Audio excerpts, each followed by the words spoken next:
ის გამოსახვა. ადრე რო იტყოდი რომ ქრისტიანები რა დაგიჭერდნენ რომ აი ძალიან საინტერესო წიგნი არის სიბილა და ბარაბა. აპოკრიფებია ფაქტიურად და აღწერილია ბარაბას ცხოვრება. ბარაბა ხო იცით ვინ იყო? ვინც აირჩია ებრაელმა ერმა. ეს ძალიან საინტერესო მომენტია რომ ხალხი ირჩევს არა ქრისტეს, არამედ ბარაბას უდეკაცი კი არ იყო მართლა კაც. ეროვნული გმირი იყო და აი ამ ეროვნულ ებრძოდა ელინებს, რომაელებს, შემოაკვდა კაცი ამ დროს. მაგრამ ეროვნული კაცი იყო, ვაჟკაცი, უყვარდა თავისი ხალხი. ბარაბას რო გაუშვებენ, აქედან ეწყება ეს წიგნი. დაინახავს რომ გაანთავება, წარმოიდგინეთ რა, ავაზაკი კაცი გაუშვეს. და დადგება შორს და დაინახავს ვინ გააკრეს ჯვარზე მის გამო. ისევ ავაზაკი დარჩება ეს და ისევ დაიჭერენ მერე ამ ბარაბას.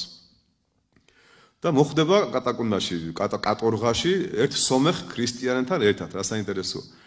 და ყველა მონას ჰქონდა ჩამოკიდებული მედალიონები კეისრის გამოსახულებით. ვინც იყო მაშინ კეისარი, უნდა ყოფილიყო მისი გამოსახულება. ანუ როცა ხარ მონა, გულზე უნდა გეტარებინა შენ მედალიონი, ვისი მონა ხარ.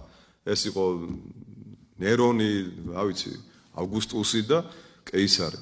და ვინც იყო ქრისტიანი, შემოაბრუნებდნენ ხოლმე უკან ამ მედალიონს და გახაზავდნენ ხოლმე ჯვარს.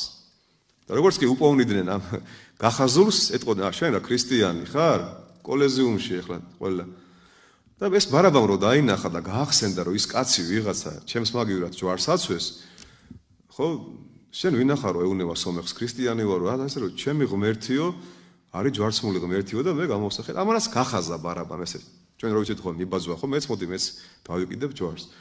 შემოვარდნენ ახლა რომაელი ჯარისკაცები შეიპყრეს ეს ბარაბა, ის სომეხი ქრისტიანი და წაიყვანეს სასამართლოზე. ეკითხებიან იმ სომეხს რომ შენ ქრისტიანი ხარ, ქრისტიანი ვარო, შეუგდეს ეგრევე ლომებს, კოლოზიებს დაგლიჯეს. შენ ვინა ხარო?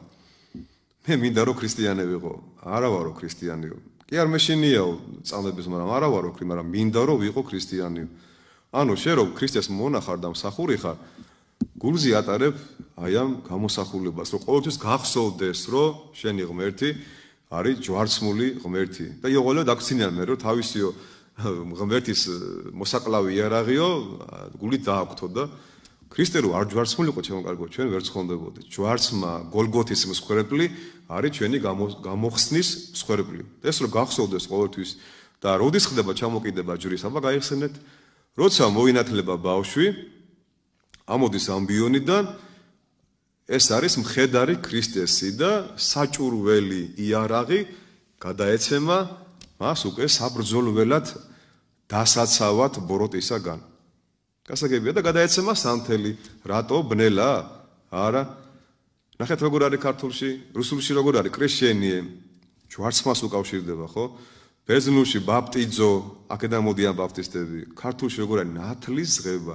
ნახეთ აკარგი სიტყვა, ნათელი მიიღო. ღვთლისგან კი არა და პატრიარქისგან, ქრისტესგან, ღმერთისგან მიიღო ნათელი. მე ვარ ნათელი სოფლისა, ქრისტია ნათელი და არა და თქვენს მეუბნება მე მოციქულებს და მოციქულის მოსწავლეებს რომ ესე იყავითო, სანთელს რო აღანთიებენო დაბლა ხვიმრის ქვეშ კი არ დგანო, ხვიმარი იცით რა იყო?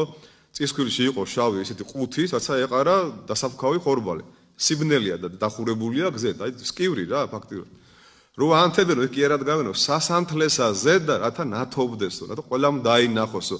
ეგეთ წინავდი ნათელი წინაშე კაცთა, რათა იხილონ საქმენი თქვენი კეთილნი და ადიდებდნენ მამასა თქვენსა ზეცათასა. აი ეს არის ჯვარი, აი ეს არის სანთელი და ასეთები უნდა ვიყოთ ჩვენ ყველანი. სასופეულის ძიებით, თავდაბლობით, სიყვარულით და ყველას მოფერებით და ჩახუტებით.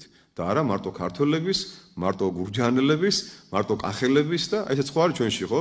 იცით ხო ილიამ შემოიტანა ქართველო და მამული, თორე მე იმერელი ვარ, მე კახელი ვარ, ეს მამული სიტყვა დაკარგული იყო საერთოდ და ყველას ეგონა რომ მამული იყო ნაკელ მოყრილი შემოვლებული ეკლით ადგილი. და მამული საიდან მოდის, აბა დაუკვირდით მამისგან. პატრიოტიზმი რას ნიშნავს? იცით, საქართველოს სიყვარული კი არის პატრიოტიზმი. პატერ არის მამა. იმ მამულის სიყვარულზეა ლაპარაკი ხალხო. იმ დაკარგული მამული, აბა ამ მამულზეა ლაპარაკი. იმ მამულიდან გამომდინარე გიყვარს ეს მამული და თუ ეს მამული არ გიყვარს, არც ის მამული არ გიყვარს და თუ ის მამული არ გიყვარს, რანაირად ეროვნულობა და ქრისტიანობა, ჭეშმარიტება, ეს არის სინონიმები. მერაბ მამარდაშვილი სამწუხაროდ ძალიან ხშირად ამხელდა ხოლმე ბატონ ზვიად გამსახურდიას. ჯერ ჭეშმარიტება და მე არის ეროვნულობა. ეს იყო ებრაელებში ხალხო, ებრაელებში მთავარი იყო იუდაიზმი და არა ღმერთი და დაკარგეს ორივე მე ხო ფაქტიურად. ჯერ ღმერთია, ზეციური სასუფეველია და მამულია და მე არის აქაური ეროვნული ადგილობრივი მამული და ის რომ დაკარგული გაქვს, ამასაც დაკარგავ მე და თუ გინდა რომ ეს არ დაკარგო, ის არ უნდა დაკარგო და აქავრობის სიყვარული ხატია ჩემი სამშობლო, სახატე თელი ქვეყანა. ანუ ეს ხატი რა არის ხო? ანარეკლიმის ხო, იმისი ასლი. ანუ ეს სამშობლო იმისი ხატია, იმ ზეციური სამშობლოს ხატია და თუ ის არიცი სად არის და როგორ არის ზოგს გონია რომ თქვა მარტო ეროვნული მოძრაობით შეიძლება ადამიანი ცხონდეს, ვერ ცხონდება. შეიძლება ადამიანი იყოს ეროვნული მოძრაობაში და მუსლიმანი იყოს, რა ცხონდება? მე დაბაშიძე მაგალითად ხო მუსლიმანი იყო, საქართველოს ძალიან უყვარდა, მაგრამ ვერ ცხონდება. უნდა იყოს აუცილებლად ქრისტიანი და მერე უნდა იყოს ეროვნული. ჯერ ქრისტიანი, ჭეშმარიტი და მერე უნდა იყოს ეროვნული. ეს გვეშლება ჩვენ. და აი ამიტომ არ გვყავდა და არ გვყავს ეროვნული მოძრაობა. ეროვნული მოძრაობა არის ეკლესიას ჩემო კარგი. პატრიარქია, ეპისკოპოსები, ჭეშმარიტი ეროვნული მოძრაობის ლიდერები და არა ვიღაც მაიმუნი პოლიტიკოსები არჩევნების წინ სანთლებით რო იღებენ სურათებს ტაძრების წინ და ატყუებენ ხალხს და კიდე მორიგი ტყუილი რო იყო ხო ფაქტიურად პოლიტიკას თავანებურ თავ. ყველა Facebook-ებში ხო ხართ ფაქტიურად და ეს მოვიფიქრეთ რომ ჩვენ ტაძრის გვერდი არის წმინდა მამათა სწავლანი და გამონათქვამები. იქ ჩემი კურთხევით იდება ქადაგებები, სწავლებები, პატერიკები, თვალი ადევნეთ და ძალიან ბევრ ამას გაიგებთ. ესე წმ ქართულად მამათა სწავლებენ და გამონათქვამები. შედით და იქ რასაც ვდებთ, შეგიძლიათ ნახოთ რა. მოძღვართან შეთანხმებით იკითხეთ წიგნები.